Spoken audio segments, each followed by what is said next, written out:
esoteric spirituality without all of the fluff, without all of the nonsense. This is the thunderwizard.com YouTube channel. Click subscribe and then hit the little bell button so that you can be notified whenever I've uploaded a video or when I'm doing the live Q&A videos. So today I want to start a video series called Finding Love. How to find love. I think that this is probably the most sought after thing in life.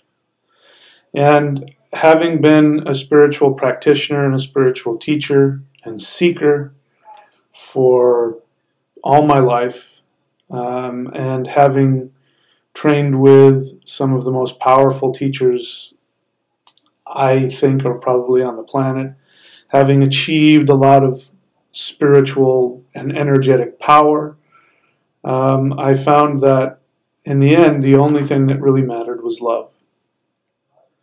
And really the only thing that matters is not only finding love, but how you treat other people. So I want to talk about that.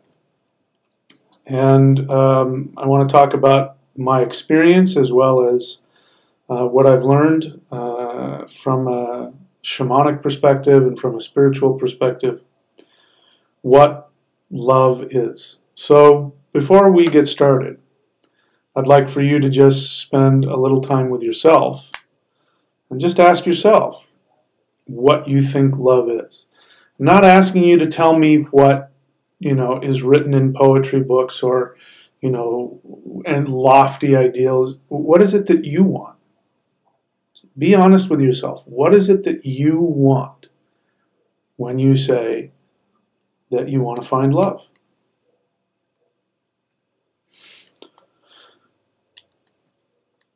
It's important, I find, to be ruthlessly honest with myself. So, I have, normal human desires. I want to be loved. I want to be respected. I want companionship. I want affection. I want all of those things. And a lot of us come to the conclusion that that's love. We think about what it is we want to experience, and then we call that love. And a lot of people get together. I mean, it's, myself included. You get together with somebody because of how they make you feel and what you get from them. But at some point in a relationship, you have to face what love really is. And in my experience, true love is probably the most frightening. There are two extreme ways to achieve spiritual evolution. The first one is to go off into the forest and, live in a loincloth and meditate and have the begging bowl and have zero, connection to this world. Just get enough food in you so that your body will stay alive so that you can meditate and become one with the universe. And what's happening there is that you are becoming aware of yourself. This is really what this is all about. The universe becomes your spouse, becomes your lover, and the universe then reflects back to you who you truly are, and you go through the process of releasing all of the false illusions that you have about who you are. And then ideally you become connected to the understanding that you are infinite. And this is, what happens in the love relationship as well, ideally. The ideal love relationship is that your partner becomes a mirror for you. And your partner reflects back to you who you truly are, your greatest potential. And you must release all of the false ideas about who you think you are. And so this to me is the ultimate in love. Now these are two extremes. The majority of us do not experience these extremes. We're somewhere in the middle. Somewhere in the middle. So let's talk about love. All right, so there's a quote that's running around. I think it's from Rumi. I'm not sure who it's from, but I'm sure you've heard of it. And it says, "What you are seeking is seeking you." Okay, I'm sure you've seen that. And this is used in the secret in the law of attraction. People say, what you are seeking is seeking you. And so that sounds pretty good. It means that you sit there on the edge of your bed and you seek, you try and create your perfect partner. And then you just know that that's somewhere looking for you.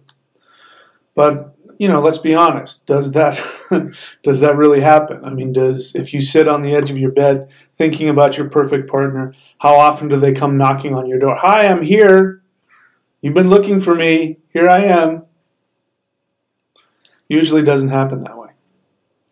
And that's because I want to give you a slight alteration on that, because this is what I think most people are thinking when they hear what you are seeking is seeking you. But what it's really saying, what people are really thinking is this: what you are wanting is wanting you.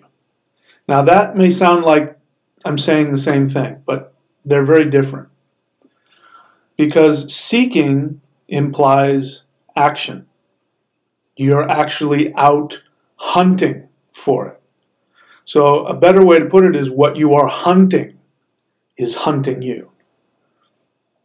What you are wanting is wanting you. Wanting something doesn't mean you're going to get it. It just means that you want it. And it implies a lack of action.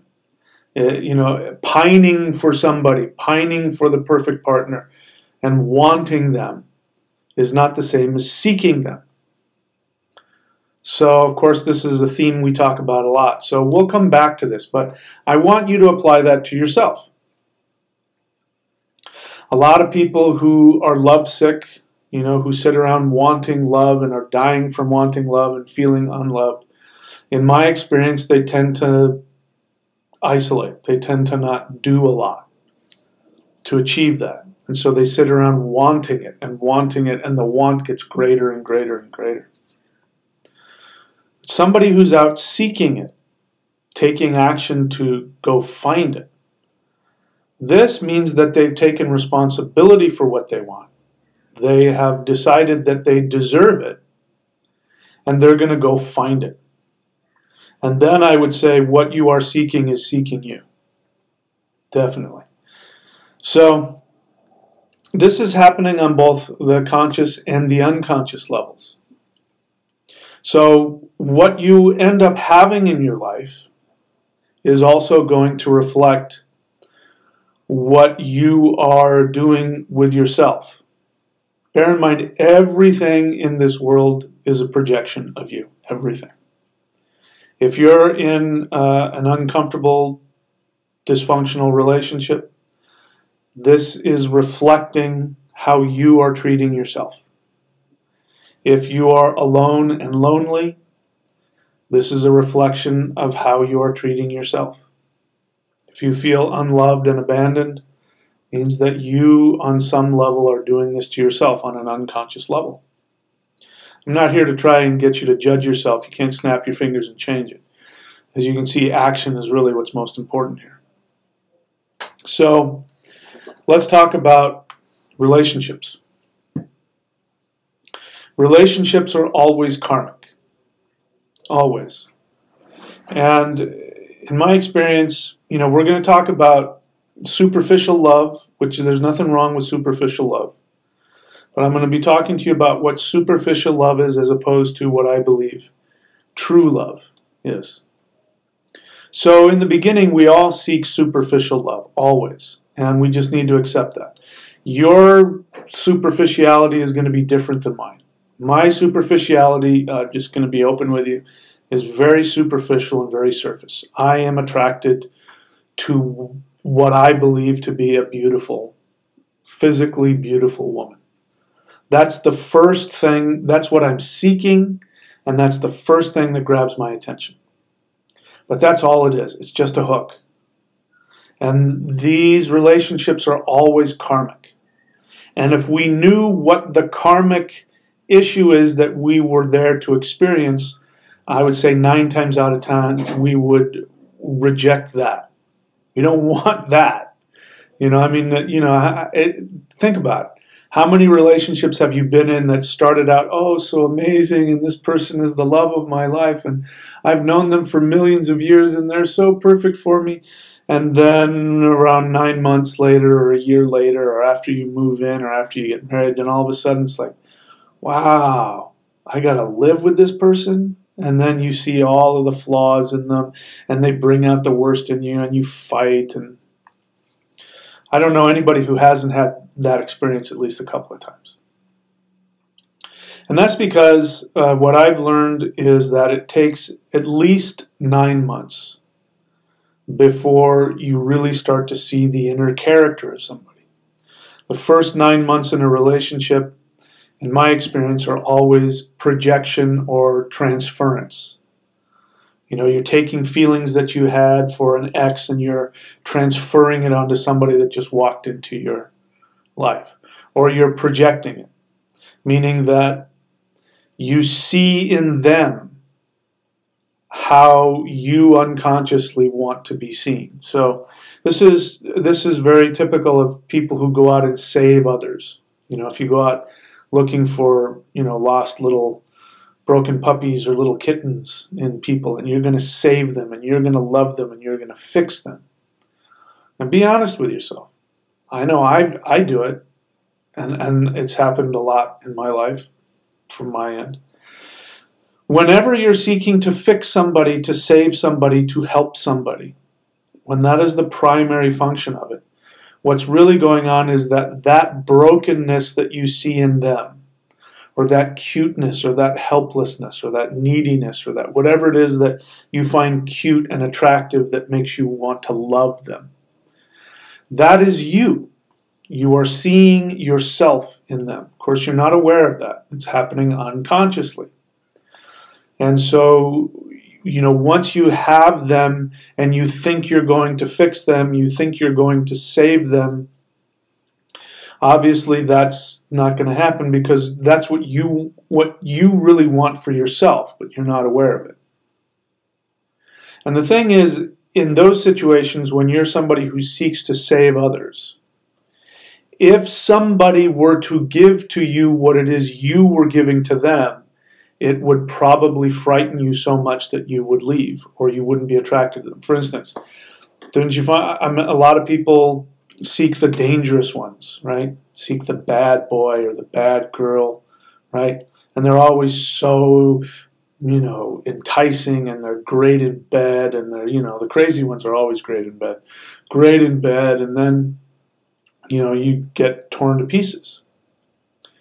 But if they were to turn around and to give you what you were giving to them, you would all of a sudden probably get turned off or get bored, right? And how many times have you been out there and there's been some boring guy or some boring girl that loves you and would be there for you and give you everything and is really attentive, but it's boring.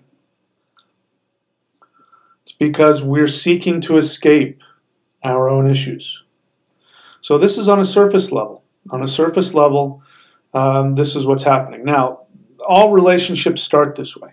So I'm not saying to try and be perfect and avoid that. We can't really avoid that. It's good to be aware of it, and to acknowledge it, and try and see it when it happens. But there's always a hook. There's always a superficial hook. And for you, maybe it's not physicality, and maybe you're on the other end of the spectrum, and you say,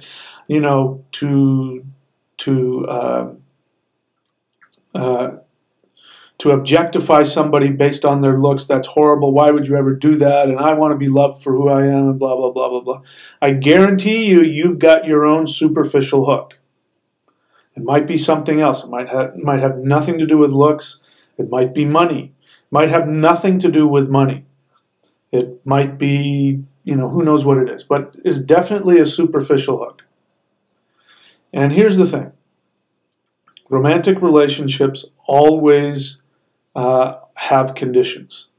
There's no such thing as an unconditional romantic relationship. It doesn't exist. The only relationship that in the universe that is potentially unconditional love is a mother for the child. And ultimately what we are seeking is to have a relationship where we get to that point. But in my experience, in order to get to that point, you first have to go through all of the superficial nonsense. You have to be hooked into it. Whatever your superficial hook is, you're going to get hooked into somebody, and they're going to get hooked into you. And then you're going to go through the periods of transference or projection for the 6 months or 9 months, and everything is beautiful, and you guys are on cloud nine, and oh my God, she finishes my sentences, and she knows exactly what I want, and he says all the right things, and he does blah, blah, blah. And then what happens is you hit 9 months or a year, and all of a sudden you start fighting. And then you start saying things like, gosh, I didn't realize you were that person. You're not at all who I thought you were. How many times have you said that in a relationship? To yourself, at least. Hopefully to yourself. That's not something you say to them. That's not a very nice thing to do. But you say to yourself, oh my God, this person is not at all what I expected. And some secrets come out. Some things that they did in their past, or they have some character flaw that comes out. They have body odor in the morning. They fart in bed. Something. Something will happen that you'll hear about that will, turn you off. And then you have to make a choice. You're 9 months into it, a year into it, you've already gotten married or you've moved in together, you see them for who they really are, and then you have to make a choice. And that choice is, do I accept this person exactly as they are, or do I need them to change? And I used to deal with this a lot when I was doing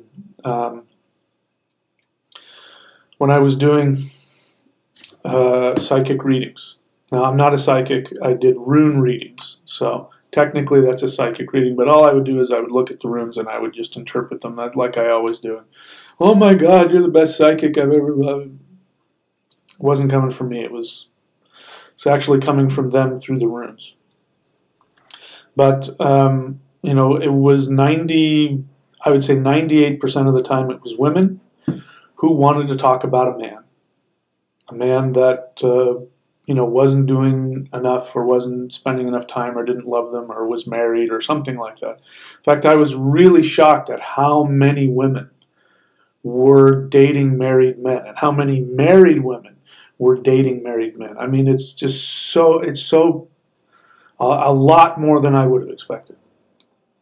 And they would want to know, why doesn't he do this? And here was one of my, my favorite ones because it's just so, silly. But they would say, when is he going to realize, they're coming for a psychic reading, but they're trying to tell me what to tell them.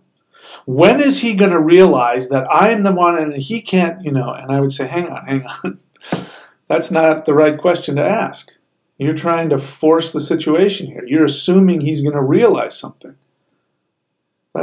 You don't know that he's going to do that. And then I would ask them, I would say, here's what I'm seeing about who he is. How do you feel about that? And of course, they would have their feelings. I don't like that. I need that. And I would say, okay, so you have two choices. You can either accept them exactly as they are, or you can leave. So, I want to ask you, do you love this person? Yes. Do you want to stay with him? Yes. Can you accept him exactly as he is? Yes, but only if he does this, that, or the other thing. And I would say that's not how it works. He is who he is. You have to accept him exactly as he is, or you have to leave. Those are your only two choices. Your third choice is to be where you are, is to be miserable. So pick one. Which one do you want to do? And this is where we all have to get to at some point in a relationship. We have to get to the point where we have to accept them exactly as they are. And if you can't do that, then I say leave. Because I personally, this is just me, but people, I've done it too, but people stay in relationships, bad relationships far too long. And that's the tough part, because we don't know the difference between a bad relationship versus an intimacy crisis, which I'll talk about in a moment. But a bad relationship is a bad relationship, and if you can't, if you honestly cannot accept what a person is doing in a relationship, you can't accept them exactly as they are, I don't see any other point but to leave. And this may be a fault of mine, but I don't have any patience or tolerance for people who complain about something that they've chosen to have. Like people who choose to have kids. There's a reason why I haven't had kids. It's a lot of freaking work, man. It's your whole life, and you're giving up at least 18 years of your life, and your life has to be completely devoted to them. Otherwise, don't do it. And if you're not willing to do that, then don't have kids. I'm not willing to do that, so I haven't had kids, and now that I'm in my 50s, I sure as hell am not going to do it now. So when people choose to have children, and then they start complaining about how difficult it is, and they have multiple children, and they complain about how difficult it is, and I just have no patience. It's like, you made that choice. Why didn't you think of that before? And it's for the same reason that people get into, relationships that they later regret. They want love. And, I've done this when I was doing psychic readings. Again, women would call me and they would talk about, am I going to have a child? And they're like single and broke, or worse, they're on, on government handouts. And I'd say, what the hell are you going to have? Why do you want to have a kid? I just want somebody that can love me unconditionally. And I would say that is just the most abusive, selfish thing you could do. You will destroy that kid's life just because you want love. And yeah, when it's an infant and it can't do anything and it's just sitting there like this, then yes, like a teddy bear, it'll stay with you and it will, quote, love you. But, it needs you. It doesn't love you. It needs you. And so we seek this out in relationships as well. And that is not love. So love is not a feeling. I get that. I love that googly feeling. I love that. I love that. I could go on the other side. I've been talking about, my experience of watching women, but see the same thing with men in different ways.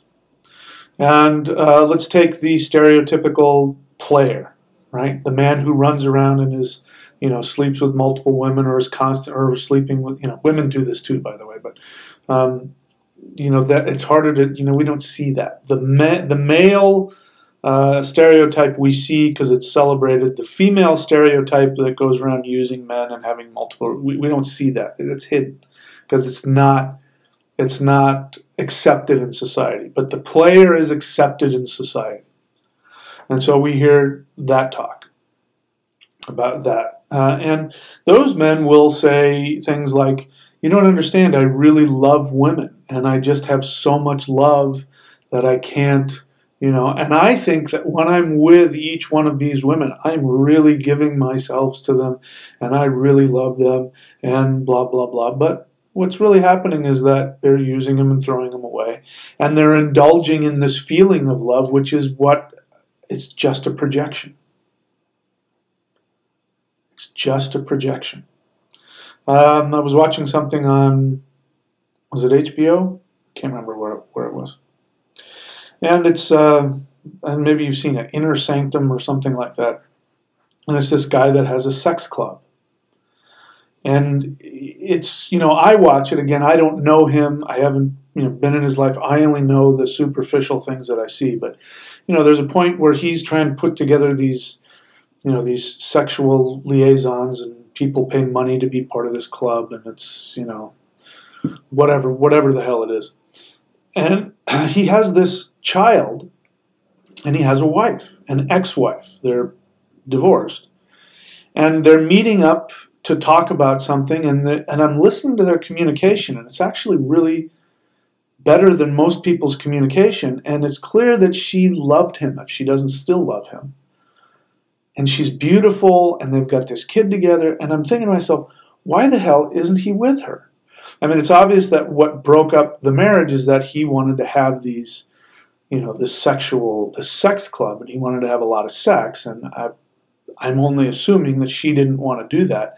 But instead of hating him, like I would imagine a lot of people would, she still treats him with respect. They still seem to be friendly. They communicate well, and they both have this daughter that they're committed to. So I'm scratching my head like, what is wrong with this guy? And, at some point, he's talking about why he does this, and he says, why do I do it? Because I want love, and sex is love. I get that. I know that a lot of guys seek sex to feel loved and nurtured, so I get that. But to give up what, again, I don't know what their problems were, but from what I saw, it looked like he had it. And he gave it up because he wanted to chase after this other thing. It's never going to satisfy you. You're never going to get love just through sex. I wish that weren't the case, but that's the case. Sex is just one part of that expression. So, love is always karmic. Romantic love. It's always karmic. And there's always a hook. So, real love involves commitment. Commitment is more than just being exclusive. Being exclusive is, listen, there are all kinds of relationships, and there's a whole spectrum. And, people can be in love and have, their own sex lives, and I'm not trying to get involved in that. But for most people, once they get committed, it becomes exclusive. Exclusivity itself is not true commitment, I have found. I was married. I was with my now ex-wife. I was with her for 10 years.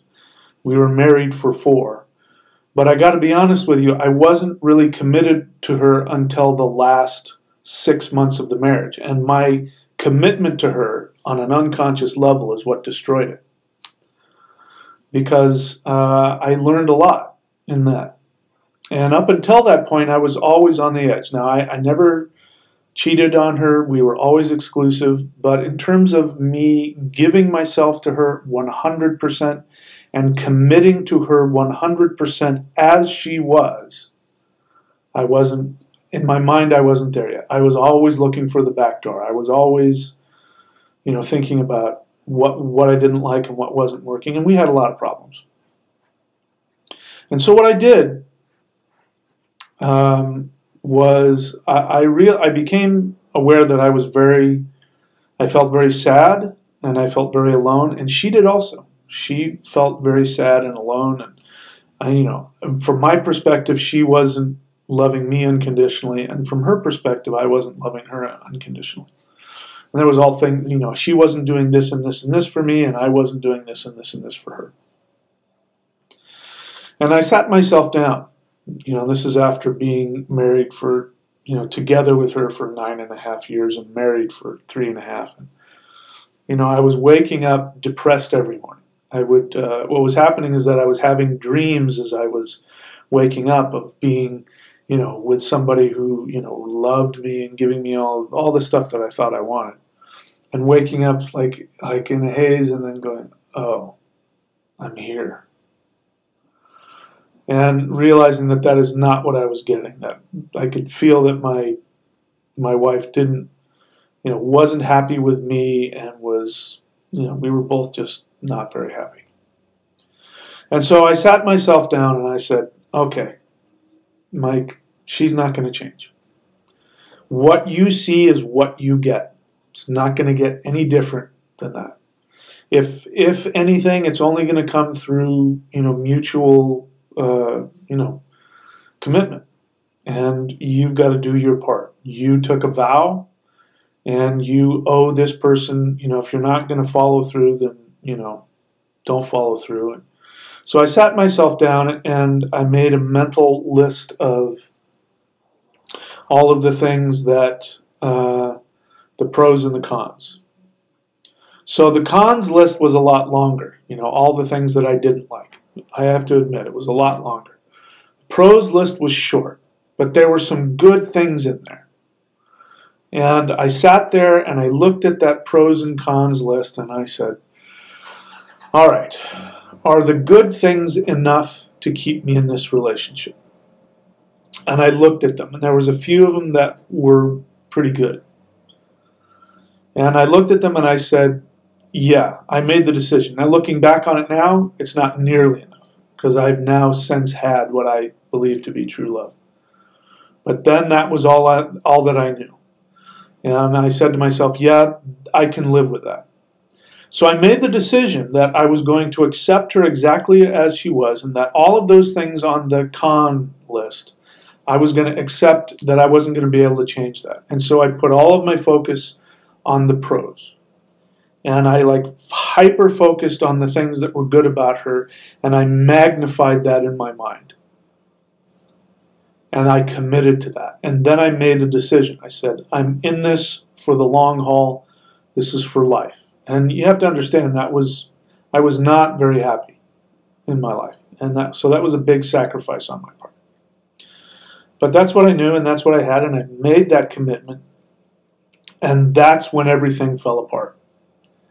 And I could get into all of that, why I think a lot of that was karmic. I think that my fully committing to her stimulated the universe in a lot of ways, that obviously I had learned something about true commitment, and that was my karmic issue. At some point I had to come to understand what true commitment was and what true love was. And I think when I did that, the universe said, okay, get him out. Let's get let's get the rescue team in there and get him out. Because what ended up happening as soon as I did that is that everything started to fall apart, and she started really falling apart. She became really conscious of how sad she was and how unloved that she felt. And she came to me with this list. She had this, it was a lot longer than that. She had a list, I'm not kidding, pages.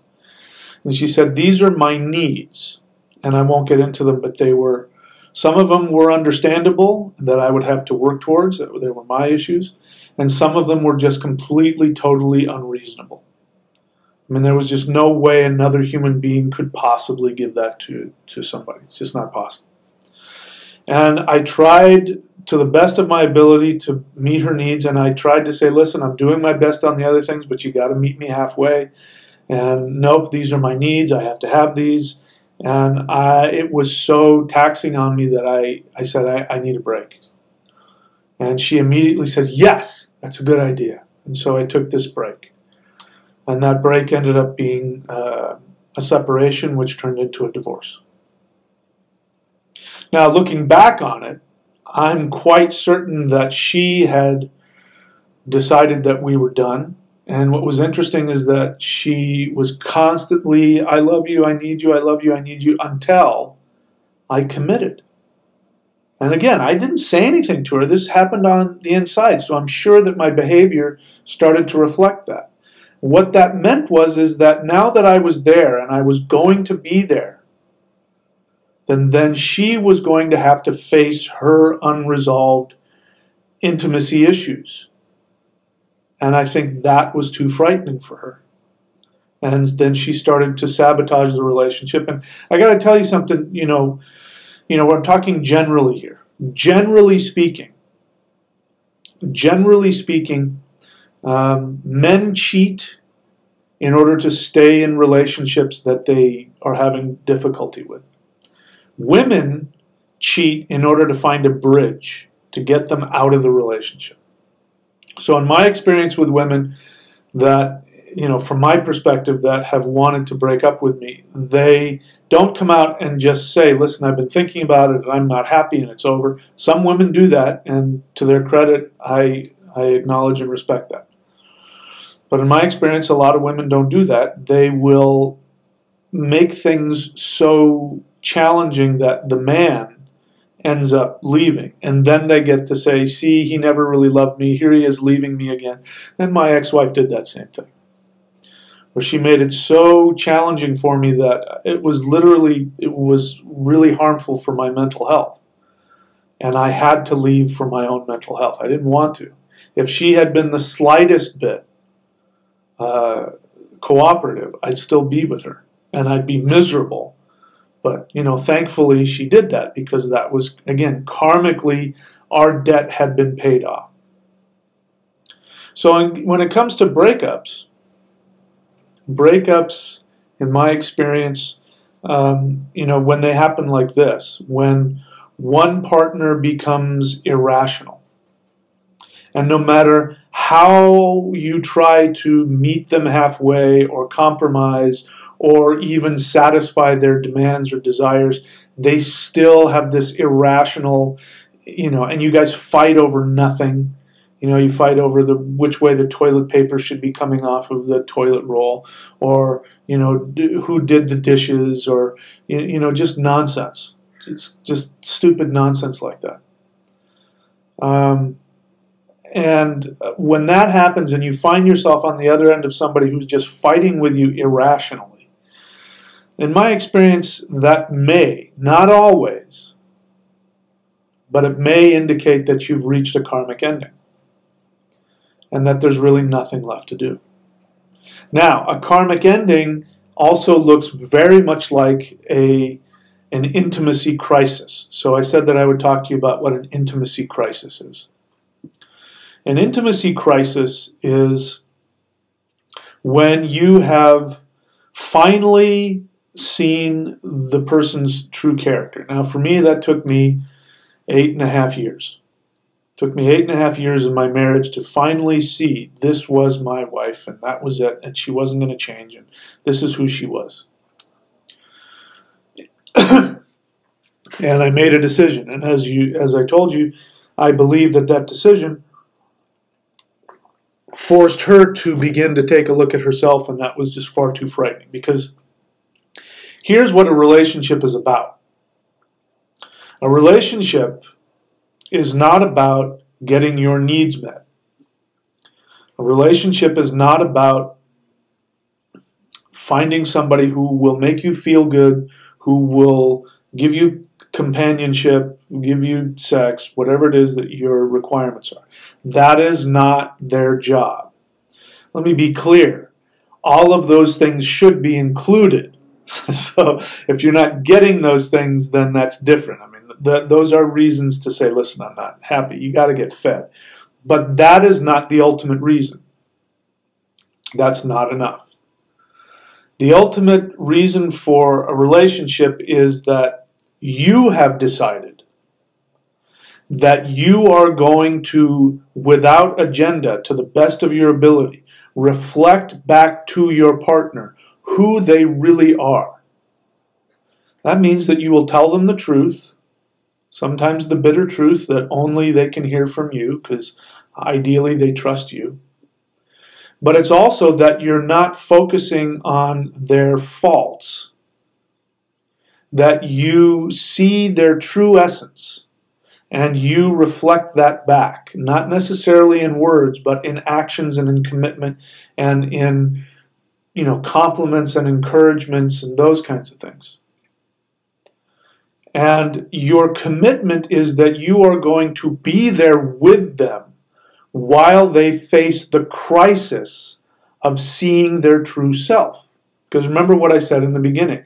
There are two paths to spiritual evolution. One is you go off into the forest by yourself and the universe becomes your spouse.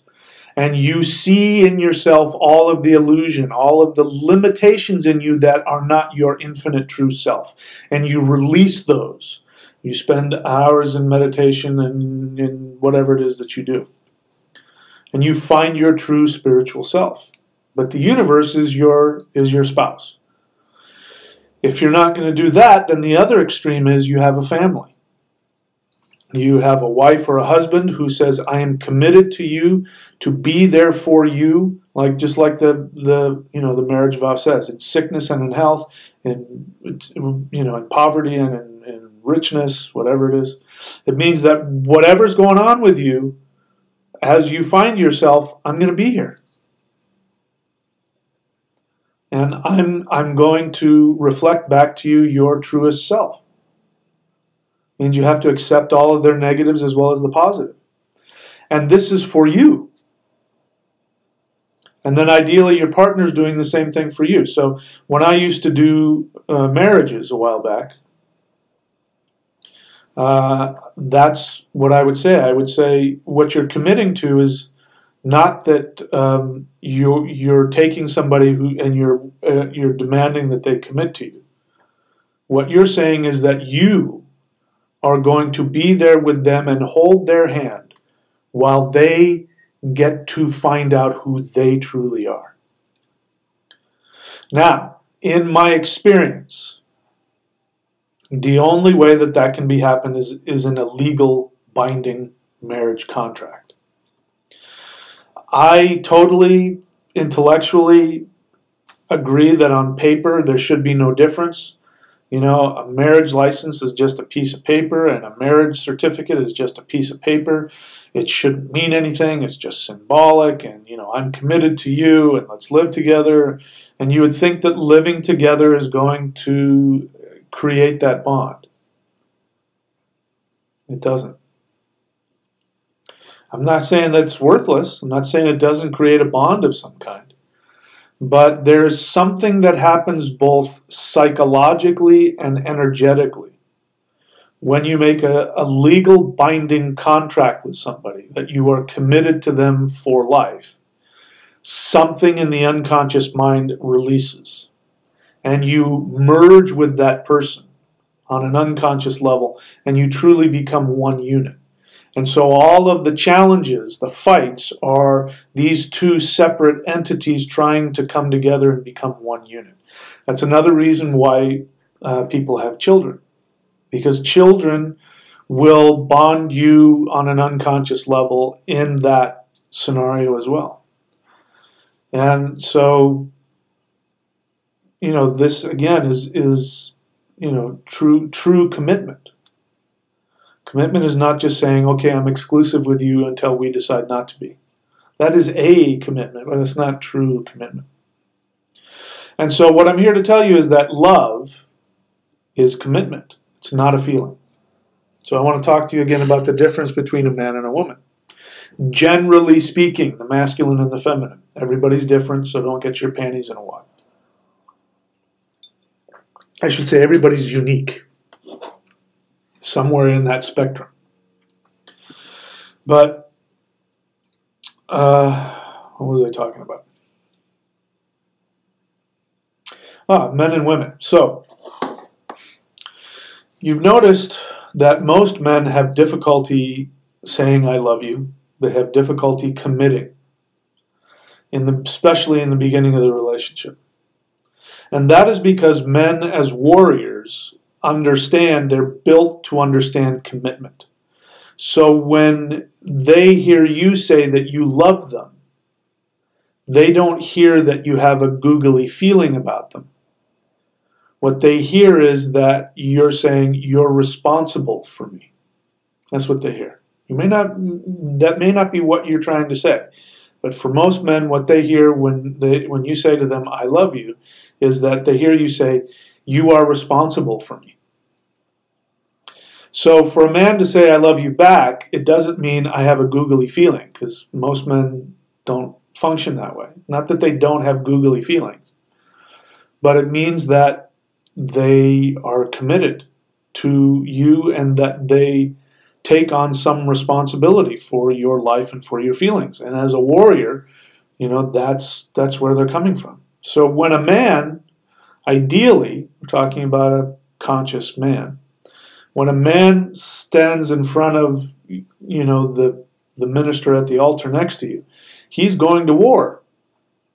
And he's committing to, I will die to be there for you. I will die to whatever it is he's decided being a husband is. I will die, I will do this, or I will die trying. And so when it comes to a man, you don't necessarily want to hear what they say, although it's nice to hear. And some men do share their feelings. I'm one of those guys. I'm very touchy-feely. I constantly have to talk about my feelings. But on most men, that's not how they're wired. So you have to look at their actions. Are they mowing the lawn? Are they cleaning the dishes? Are they, changing the diapers? Are they out doing that? Because, here's again the way men and women talk. Two guys are sitting together watching television, and one guy says to the other, hey, man, will you do me a favor and take out the trash? And the guy will say, yeah, and he'll go and do it. A guy and a girl are sitting next to each other. The girl will say, do you want to take out the trash? And the guy will say, no, I don't want to take out the trash. Why would I want to take out the trash? Until he's heard that enough to know, oh, she's telling me to go take out the trash. And the better way to interface with a man is don't try and ask him what his feelings are about something. Ask him what he's willing to do. So a better way to ask a guy is, honey, will you please take out the trash? And you'll get a yes or no answer from him. If he's, unless he's one of those passive-aggressive types that sits there, yeah, I'll do it later. You'll usually get a response from him, a yes, I will, or no, I won't. And the thing about asking for what you want is you have to be willing to accept you might be told no. So, that's from the male perspective. From the female perspective, the females operate from feelings. More so than men. And so that's why they ask, do you want to take out the trash? They want to know how you're feeling about it. And of course, when women hear another woman say, do you want to help me put they know that it's a request. They're not literally asking, how do you feel about that? It's a request. And so women show a lot of their love definitely through commitment. It's not that they don't have actions, they do. But that's why they respond well to flowers and cards and things that have emotion attached to them, because they are emotional beings, like the moon. They operate from emotion. Men, when they leave a relationship, it's something they've thought long and hard about. They have most likely been unhappy for a very long time, but that wasn't enough because they made a commitment and they're warriors and they blah, blah, blah. It's something that they've thought about and they logically come to a conclusion. They go, you know what? This just isn't working for anybody. Nobody is benefiting from this.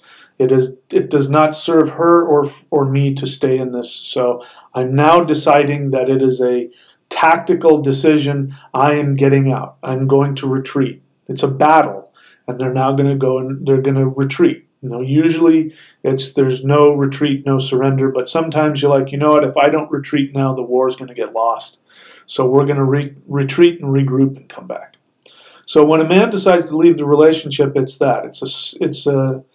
It's a strategic move that they've thought long and hard about. It wasn't that, that I now all of a sudden am not happy. They've been unhappy for a while, and they accepted that, and now they've decided it's just common sense. It's time to move on.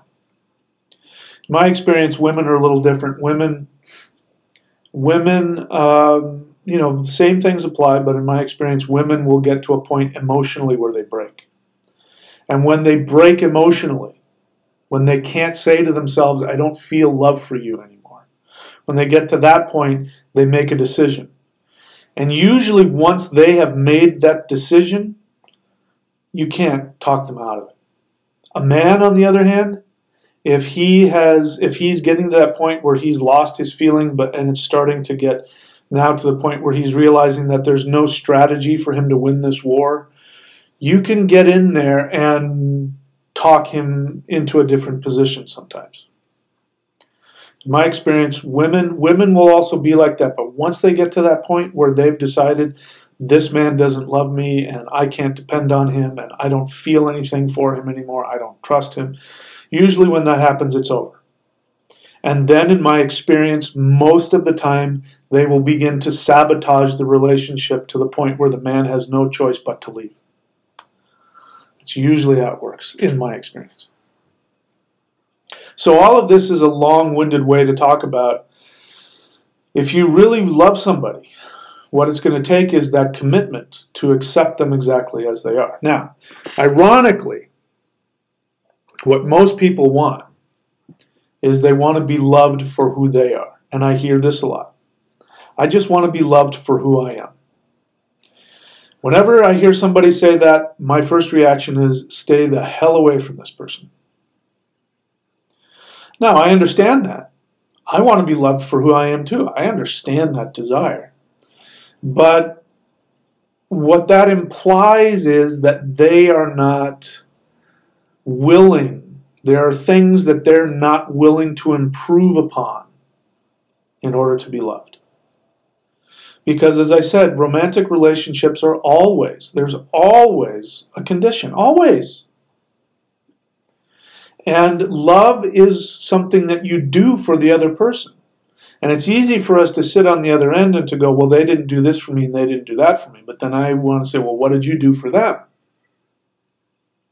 Because when you have true love, and having been there, having true love, when I was in a relationship, sadly she passed on, but when I was in a relationship that for me was, I believe, as perfect a love as I think is humanly possible, I never once I was in it, I was not thinking about what she could do for me.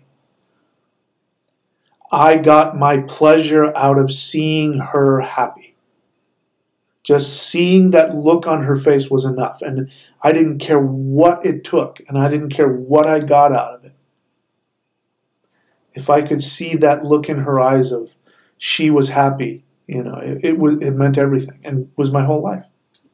In fact, the saddest part of losing her, was horrible being alone and not having her around and all that kind of stuff. But the saddest part was not being able to see, that I had a hand in making her happy. I didn't know how. I didn't know how could I make her happy. That was the hardest part. So that's what real love is. I'm not saying that happens every time or that, I think probably a lot of people never get to that place in their life.